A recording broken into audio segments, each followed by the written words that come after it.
today. I was having some fun doing some writing and I posted on my personal page, I think, I don't know. I posted on my I was going to go live and now I've only just remembered that I was going to and it's 3:46, which is actually not that late. Anyway, crap on.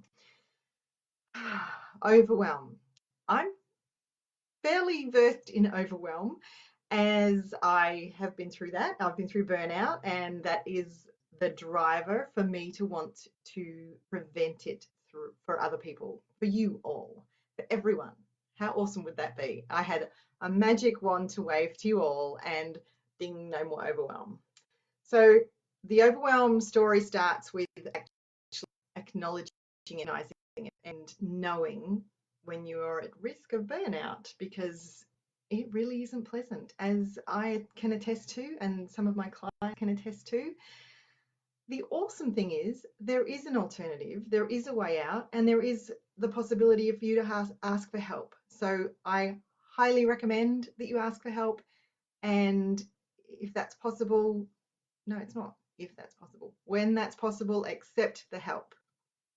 So, anyway, number one, overwhelm feels like crap. If you're feeling like crap all the time, chance look at it and see if it's overwhelm.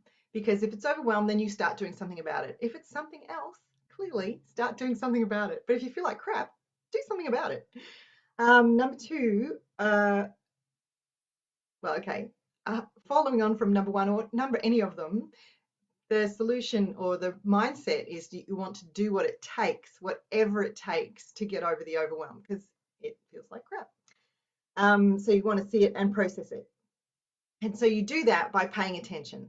So you've got to pay attention to what is happening. You've got to pay attention to everything and all the little things, which is like if you're saying to yourself, I have no time, if you're saying, if you're always busy, always constantly busy, if you're always feeling like you're doing things for other people, if there's everyone is draining you and you don't feel like you've got any control, then that's going to be leading you to burnout and overwhelm. So stop that stuff.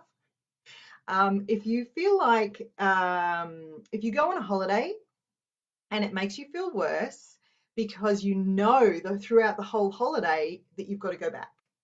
And if that's happening, then stop that crap too, because well, I'm being a bit rude today. Sorry. So holidays are good and they should make you feel good and they should lift you up. And if they are not lifting you up, then there's something that's bigger than you are that's happening. And there's solutions. You can work on things. You don't have to leave your job. I mean, that might be a solution, but it's not the only solution.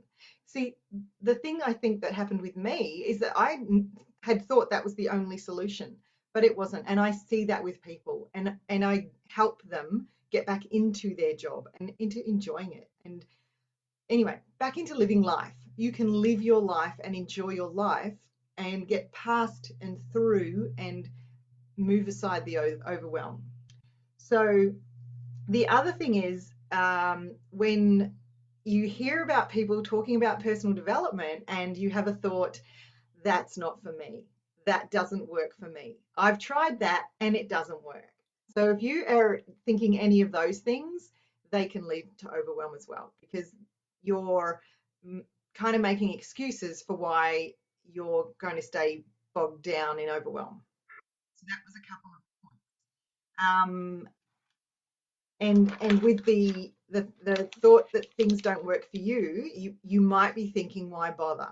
And if you get into the why bother thinking, then that's also a sort of risk sort of status. You don't want to be in the why bother. You always want to bother. You always want to have your intentions clear. You want to have this is if you're feeling lost and if you've got no direction and you can't see a solution, which we can't see a solution when we've only got the stuff going around in our minds that is all the negative things, and we're used to seeing all the negative things. If you've got no time, you will constantly see that you've got no time. So talk to somebody, find a coach, work with me, work with somebody, just work with somebody so that you can actually change your present so that you can become more present with your life and not suffer burnout as a result of your overwhelm. So if you don't think you can take a break, this is the last one I'll talk about. If you don't think you can take a break without your world falling apart, then that is a sign of overwhelm. There is always other possibilities. There is always things that you can do to help. There's always people you can ask for help, which is what I said. Get a coach.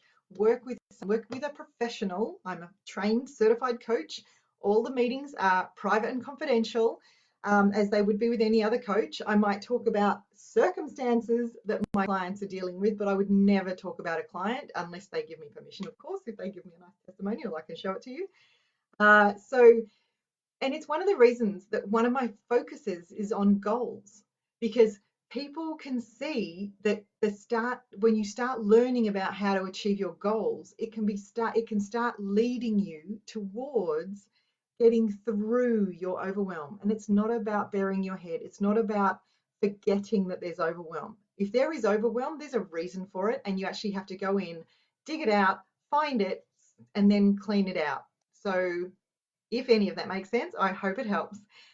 And now I'm off. Okay. Mwah. Okay. Thank you for being here. Let me know if you have any questions, and what would I like you to do? I would like you to focus on, if you feel anything to do with overwhelm, let me know what I've forgotten to mention, because I'd love to mention more. Well, love to mention more, not quite. Send me a message, what I've forgotten, and what was glaringly obvious to you that you were expecting me to say about overwhelm. I'd love to know what that was. And get in touch with someone and let me know. Let me know how this helps you to get in touch. Know that you can fix it. Know that you can change. Know that change is possible. I can give you examples of people who've changed, and I can guarantee that I have changed. My whole life has completely changed. And if I was like where I am now, if I went back into the job I used to do, there is no way I would let that happen again, because I'm a different person. So change is possible, and I can tell you it's from me and it's from my clients, and I'm just the same as everyone else. We all have to go through things. And overwhelm can keep coming back because it's a what's the first? It's a default mechanism for when things get too much, when your brain starts thinking, I can't cope, I can't cope, I can't, or whatever it is. I can't think of an example right now that I've had, apart from, I can't think of something right now. So maybe I'll try and think of something next time. Anyway, so the thing is, there is help. You can get help with whatever you want, and it can be, you can get help with your diet, you can get help with your sleep. I'm doing a sleep workshop soon. There's a World Sleep Day coming up. You can get help with your thoughts, which is really where everything comes down. Everything comes down to what you're thinking about. So I recommend getting help, and I love it, and I recommend it, to everyone. And people might get a bit sick of it, but there you go. Okay, bye.